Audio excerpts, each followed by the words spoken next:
This is Fred Beck from Fred Talks Fighting. I'm joined by Mams Taylor today, Misfits president over Zoom. Mams, it's good to talk to you again. Good to catch up. How is life? All good? Fantastic, Fredericks. A man of few words.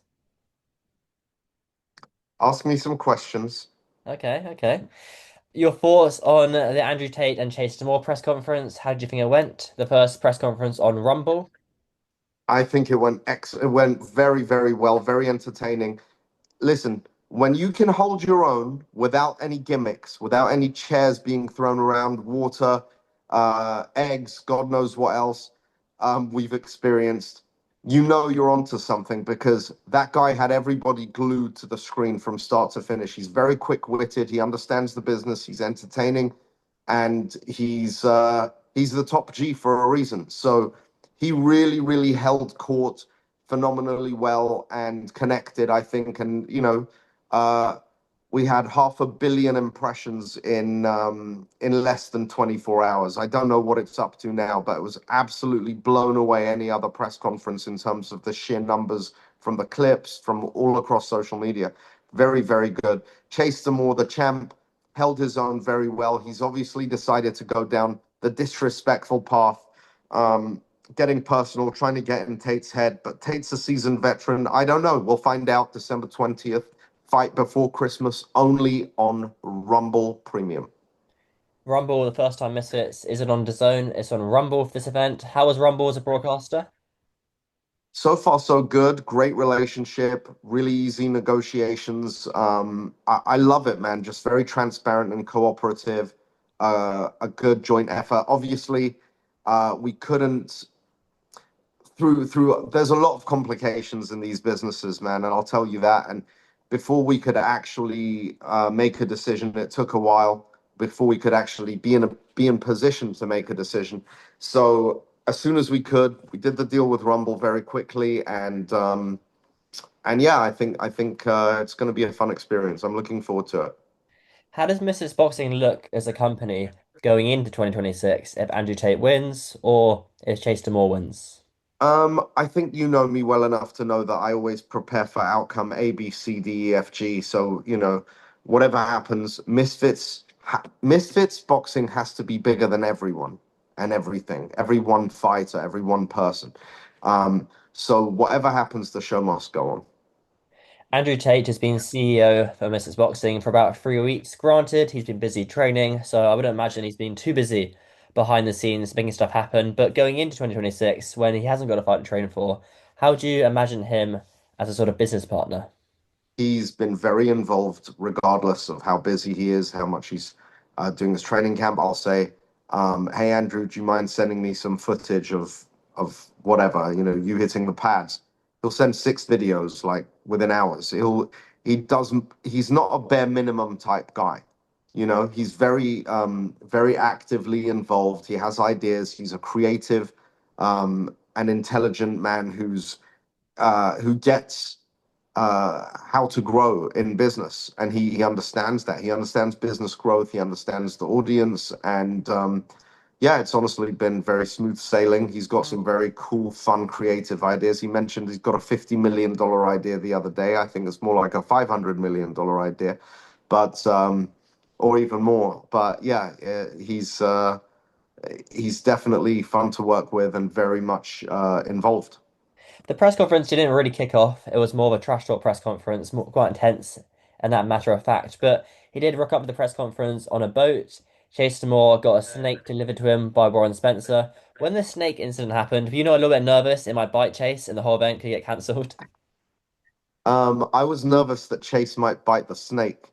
I don't know, honestly, like I'm a huge animal guy, so I thought Chase is gonna grab the snake and throw it away or something. I didn't know what was gonna happen. I'm glad no snakes were hurt in the making of that video. And I'll say, like, from Andrew's perspective, I think he's the King Cobra Tate. So that was a warning. It wasn't a King Cobra. It was like, look, this is a taste of the snake venom that's gonna come your way. And Chase handled it very well. But listen, a little bit, it wouldn't be Misfits without at least something uh, going on, be it a baby snake or a pig from B Dave or something. So I think it's all entertainment and fun, and as long as the animal was safe and everyone else was safe, then I think we're all good. Yeah, it's good it wasn't a Cobra. I think it might have gone a little bit worse for wear. We'll talk about KSI now. He's expressed his distaste in Andrew Tate. How would you look going into 2026 for the dynamic of KSI and Tate sort of being on the same company? Look, I just get on with it. I've got a job to do. Make sure fans are entertained thoroughly. Make sure they're talking about it. Make sure they're having debates and discussions about what's going on, and that's it, really. I want to entertain the fans, and I want to make sure that the fighters have a platform to fight on. And I think everyone, including Andrew, brings in their own special form of contribution. And not everyone's always going to get along with each other. Some people will love each other, some people will hate each other, and everything in between. And that's just the way it is in everything. It sort of makes Misfits, it sort of sums Misfits up as a company. It's almost on brand, but almost has to happen because it's Misfits Boxing, right? Yeah, I mean, it's Misfits Boxing. It thrives on some chaos, controlled chaos. Yeah, that sounds about right. All right, let's talk about another event that got announced on the day or almost the same week as Jake Paul versus Anthony Joshua. Your thoughts on this fight? Quite a crazy matchup.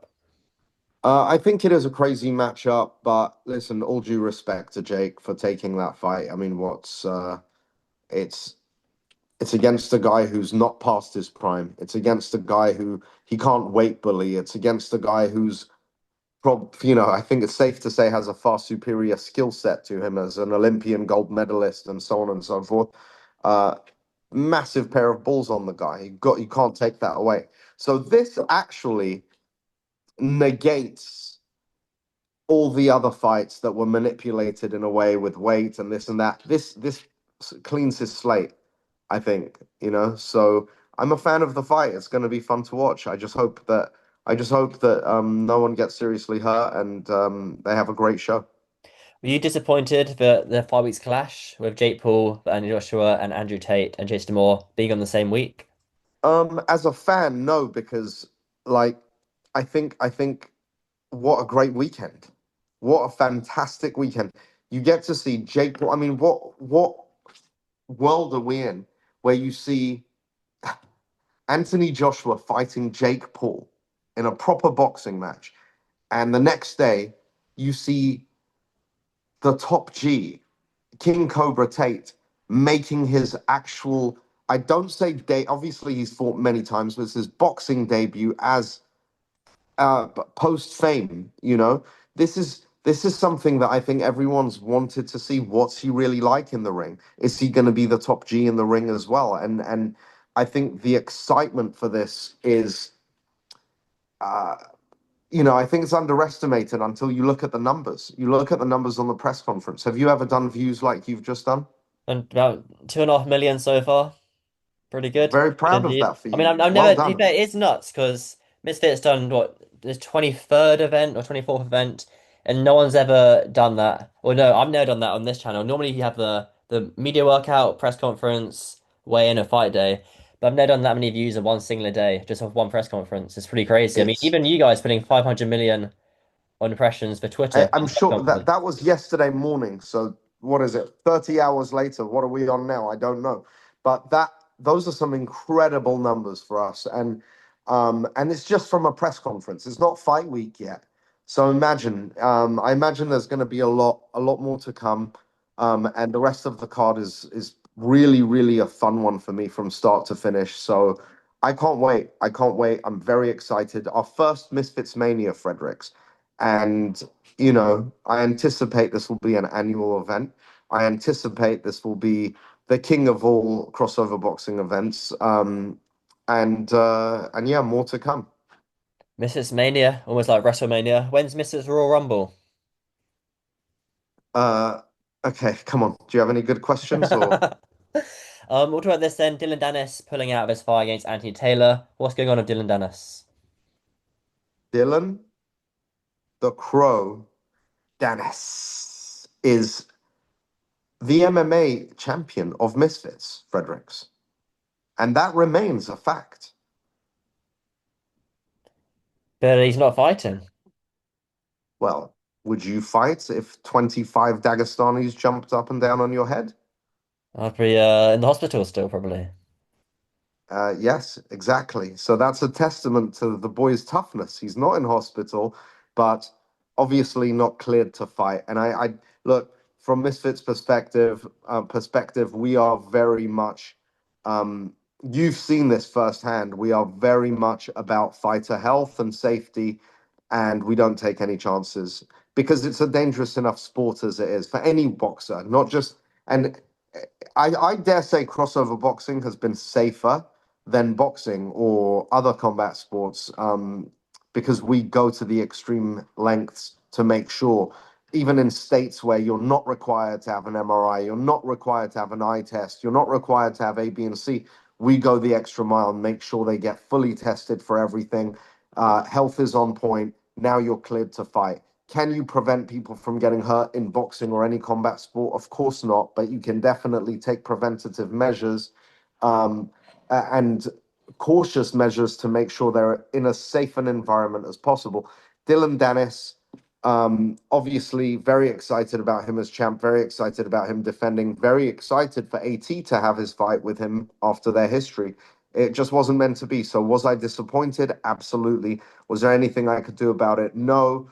I wouldn't. I just wouldn't put Danis or any of our fighters in that predicament where they have to fight injured or not being able to be themselves, and put themselves at risk. So it is what it is. But I have a lot of plans for Danis, as you know. So that leaves Anthony Taylor without an opponent, but then Slim, who was meant to fight Noroj Gayat, is also injured. Re-injured his hand, and look, people are like, "Oh, why are you giving Slim another chance? He was ungrateful. He pulled some moves." At the end of the day, we all make mistakes, myself included. I made many of them in life, and if you can come back and say, "Hey, I'm sorry, I realized I fucked up," then who am I not to give him a second chance? So I felt like he was sincere about it. Really wanted him to fight on this card. Think it would have been a very entertaining fight with him and Niraj. However, it's just not going to happen. And Niraj's opponent had to pull out, and Anthony Taylor's opponent had to pull out. So it was just simple math to put them together for a catch weight. In Noroj Gayat is signed to MVP, Jake Paul and Nikisa's company. What was it like working with MVP, making this fight happen? I'll be honest with you, it was very simple, very easy. I think it's only the KSI Jake Paul fight that was an impossibility to make. Otherwise, both Nikisa and I made some, concessions and compromised and met in the middle, and I think everyone was happy. And contract was signed very quickly. Was that a surprise to you, how simple it was to make them? No, not at all. Because look, it was a fair fight, and that's how it should be. It's a fair fight. Anthony Taylor had to lose 10 pounds. Niraj had to gain some weight, I think around 10 pounds. Niraj got to walk out, Anthony Taylor got to walk out second, and Niraj got to be on the left of the flyer. I mean, it was nice, really easy compromises, and it all made sense. So, um, I'm not trying to take I'm not trying to take the path where I'm known as someone that's difficult to work with, because that's simply not true. Um, and in this instance, neither was Nikisa. I can't say anything bad about it. It was really easy. All right, sounds really good. If only the KSI Jake one was that easy, hey. Yeah, I mean, listen, it wasn't for a lack of trying, and that ship sailed. So we move on to greener pastures, all of us. Speaking about KSI, you guys have launched a new kind of segment of the Misfits umbrella in MF Pro. Tell me about that. You guys signed Viddal Riley as well. We have Misfits Boxing, which is the home of crossover boxing. That means anyone in Misfits Boxing who is not a professional boxer is on um, is on that roster. Whether you're a tennis player, a rapper, a singer, a TikToker, a YouTuber, whatever, that's your home as a boxer. Is Misfits Boxing.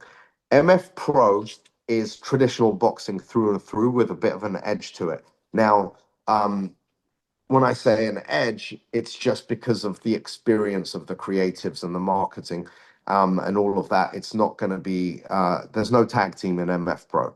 There's no mystery opponent in MF Pro. It's serious, serious boxing. And I think Viddal Riley, KSI, their relationship, it came full circle in the most beautiful way. I'm so excited about Vidal, the British champion, He is an absolute pleasure to work with. Known him a while, and even through this process of negotiation, um, I think our relationship has grown. I have to credit Amir Abdullah, who is very close with Vidal and now very close with myself. I've known Amir since the fight with Logan. And we've gotten close very organically, just gotten to know each other. And look, he's a very upstanding, loyal, good person who's knowledgeable and passionate about the sport of boxing.